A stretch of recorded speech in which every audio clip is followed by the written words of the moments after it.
Hey guys, it's Ed again.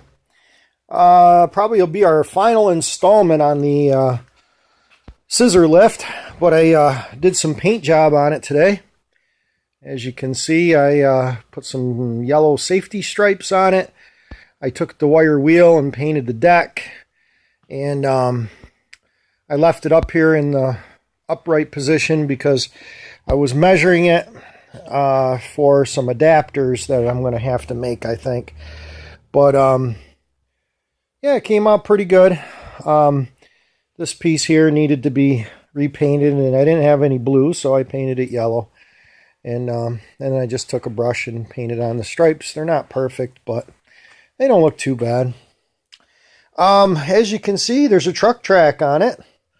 I did drive my Dodge Dakota up on here, and it did lift it, but it didn't catch the frame very well. Actually, you can kind of see that scratch right there. That's about where I had a piece of, well, I cut this tube that I used to get it off the trailer. I cut this off and made a bridge to go across. But as you can see, it was catching the frame just off. So I didn't like it. And it seemed to be, it just looked precarious the way that it was up there. I did some research and I found a adapter kit. Now the one adapter kit I found was like $250 or something. And basically it consisted of, it looked like a piece of channel iron, like this piece of channel. And it went across the entire length. Went all the way over and all the way back. And then it would allow you to put these clamp over with the little rubber screw circles like you see on a lot of them that allow you to adjust it up and down to get to the frame, being where the frame lands. That's cool, but it wasn't exactly, I didn't want to close off the space. The whole point of the scissor was to keep the center open. So I did a little research, and Benpack, who sells the basic, this almost the identical same lift, they sell for $400 a kit, which basically consists of a channel longer than this. This is a piece I had laying around, but it gives you the idea. I'll do it down here. But what it does is it goes over here, and it comes down over the edge of the lift, and it wraps underneath. So it creates this like, you know, like catch. So you can put it on here. And then this is open. As you can tell, the sizes, maybe their rubber blocks are smaller. These were the stock rubber blocks that came with it. And they don't quite fit.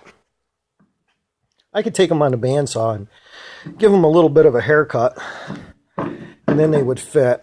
So I may do that.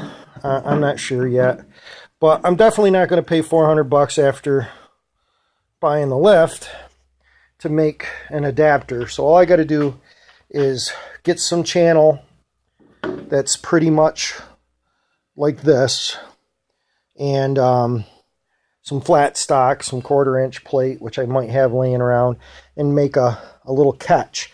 It only can be about 3/4 of an inch that it can catch on the bottom of this, which would be enough, because otherwise it'll hit when it goes down. So I wanted to make sure that it's just enough to catch it. And I got it, and this one's not long enough. I want to make it probably at least another 6 inches out past the deck. So that's probably 2 inches. So another 4 inches long would work pretty well, I think. I had it figured out over here, I think. Let's see what we come up with. Platform is 21 inches. if I came out 25, maybe 26 inches would give me plenty to catch the frame on that truck. I don't want to go out too far because, you know, but this is pretty sturdy stuff. I can't imagine that bending. And if you look at the scissor lifts, the mid-rise middle ones that pick up in the middle, they actually have arms that swing out that connect to the pick points of the vehicle. So I guess it's not unheard of to have it pick from the edges of this with enough support. Like I said, I had it up. It picked my Dodge up. You know, that's a two-wheel drive, extended cab, old Niagara Mohawk truck. It's nothing special, V6. But, you know, I mean, I don't know, it weighs something. And it picked it up, and no problem. Let me look over here. I had a leak. And it's still moist there. I don't know why or where. There was a lot of fluid when I unhooked the console over here. Used to be hooked up on this side. And that wouldn't work for me because my 220 is over here. So I switched it. And I took the plug out and I put new Teflon tape on it. Just the way it was on this side. Just switched the sides. And everything seems to work fine. But there's a little leak. What I'm thinking is quite a bit poured out. I'd say probably a good pint. You know, poured out of that by the time I got the fittings on it and everything. So maybe it's just some residual oil that was up underneath the deck that's running out since I drove on it. The cylinders aren't leaking. The hoses don't seem to be leaking. I don't know where it's coming from, but I think it's just some that was pocketed, and when I drove on it, it squished it out. So anyway, I don't know if you guys saw it go up and down. But, yeah, I think do I have it plugged in? No, let's plug it in. There we go. We got power. Turn that switch on. You got up and down over here. And a cord hanging in the way. But let me roll that up out of the way. That's kind of annoying.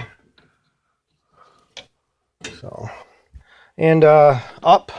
This is actually where it's sitting right now is the first latch. So that would be the lowest you could go and catch one of the little latches. So, but if we went up, guys can see, I think they say it takes 45 seconds to go the full distance. And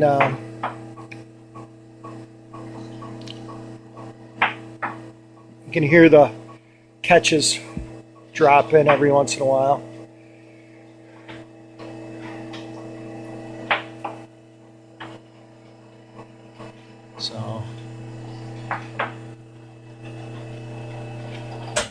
So there it is, full height.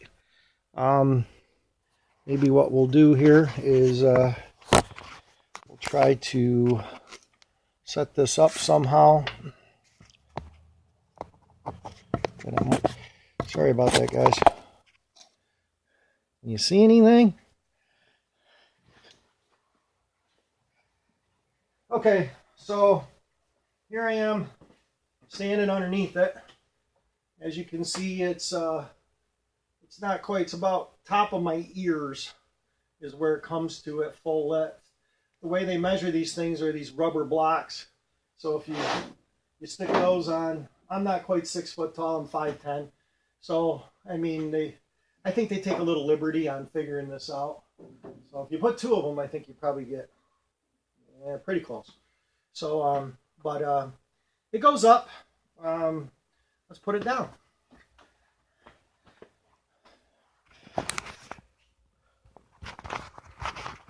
Okay.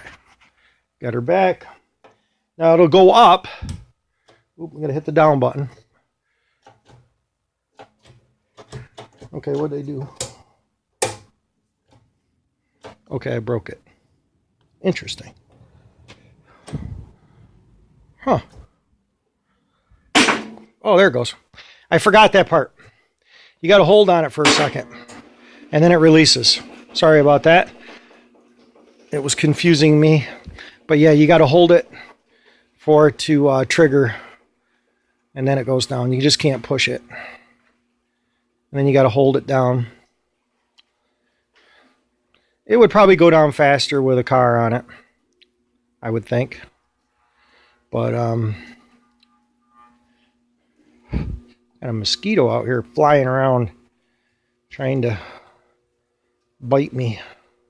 I'll put it all the way down to the floor. I can always raise it up later.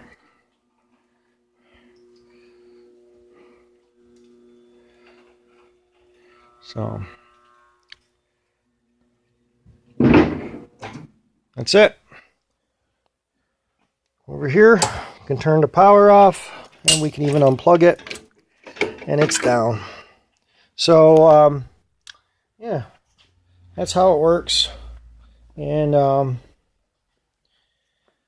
I thank you guys for watching in this whole procedure, and commenting and subscribing. I hope that if somebody ever comes across one of these, that they can find this video and find it helpful for what they're trying to do. So again, bye.